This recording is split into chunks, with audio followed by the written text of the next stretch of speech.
अगर मैं आपसे कहूं कि महाभारत और रामायण के कुछ पात्र आज भी इस धरती पर जीवित हैं, तो क्या आप विश्वास करेंगे? कुछ लोग कहते हैं रात के जंगलों में एक घायल योद्धा आज भी भटकता है, कहीं एक अमर भक्त अब भी राम नाम सुनने आता है, और एक ऐसा ऋषि जो कलयुग के अंत तक जीवित रहेगा। ये सिर्फ कहानियां हैं या फिर हमारे इतिहास का छिपा हुआ सच? हिंदू धर्म ग्रंथों में कुछ लोगों को कहा गया है चिरंजीवी, यानी वो जो मृत्यु से परे हैं, जिन्हें कलयुग खत्म होने तक जीवित रहने का वरदान या श्राप मिला।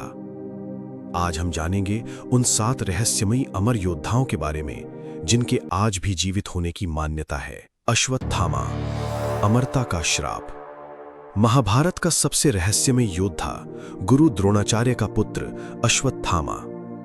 कहा जाता है कि युद्ध खत्म होने के बाद क्रोध और बदले में उसने एक ऐसा पाप किया जिसके बाद भगवान कृष्ण ने उसे श्राप दिया। एक ऐसा श्राप जिसमें मृत्यु भी नहीं थी। कहा जाता है उसके माथे का घाव आज भी नहीं भरा और वो जंगलों में अकेला भटकता है। भारत के कई पुराने किलों और जंगलों में लोग आज भी उसे देखने का दावा करते हैं। हनुमान, अमर भक्त। कहा जाता है जहां भी सच्चे मन से राम का नाम लिया जाता है, वहां हनुमान अवश्य आते हैं। रामायण के अनुसार उन्हें अमर रहने का वरदान मिला था, इसीलिए माना जाता है कि हनुमान आज भी इस धरती पर मौजूद हैं। कई संतों और भक्तों ने दावा किया कि उन्होंने कठिन समय में एक रहस्यमयी वानर रूपी शक्ति को महसूस किया। परशुराम, वो योद्धा जो लौटेंगे। भगवान विष्णु का छठा अवतार, एक ऐसा ब्राह्मण जिसने क्रोध में आकर 21 बार पृथ्वी को क्षत्रियों से मुक्त कर दिया। लेकिन उनकी कहानी खत्म नहीं हुई।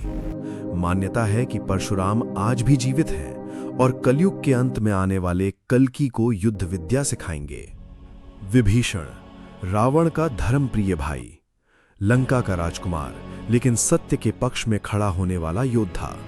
जब पूरा संसार रावण के डर से कांप रहा था, तब विभीषण ने धर्म का साथ चुना।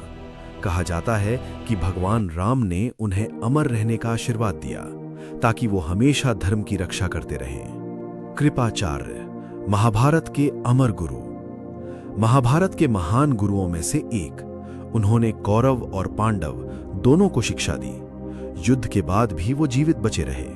पुराणों के अनुसार कृपाचार्य आज भी जीवित हैं और भविष्य में आने वाले समय में फिर प्रकट होंगे। महाबली, पाताल का राजा, एक ऐसा राजा जिसकी प्रजा उसे भगवान की तरह मानती थी। लेकिन देवताओं के डर से भगवान विष्णु ने वामन अवतार लिया। 3 कदम भूमि मांगकर उन्होंने महाबली को पाताल लोक भेज दिया। लेकिन उनकी भक्ति से प्रसन्न होकर उन्हें साल में एक बार अपनी प्रजा से मिलने का वरदान मिला। केरल का प्रसिद्ध त्योहार ओणम उसी घटना से जुड़ा माना जाता है। वेद व्यास, महाभारत के रचयिता, वो ऋषि जिन्होंने महाभारत जैसा महान ग्रंथ लिखा। कहा जाता है कि वेद व्यास सिर्फ लेखक नहीं थे, बल्कि त्रिकालदर्शी ऋषि थे।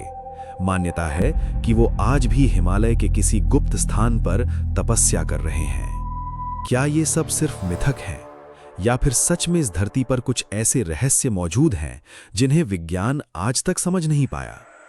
अगर आपको रात के अंधेरे में किसी पुराने मंदिर या जंगल में एक रहस्यमयी आहट सुनाई दे, तो कौन जानता है, शायद वो कोई साधारण इंसान नहीं, क्योंकि कुछ कहानियां कभी खत्म नहीं होती।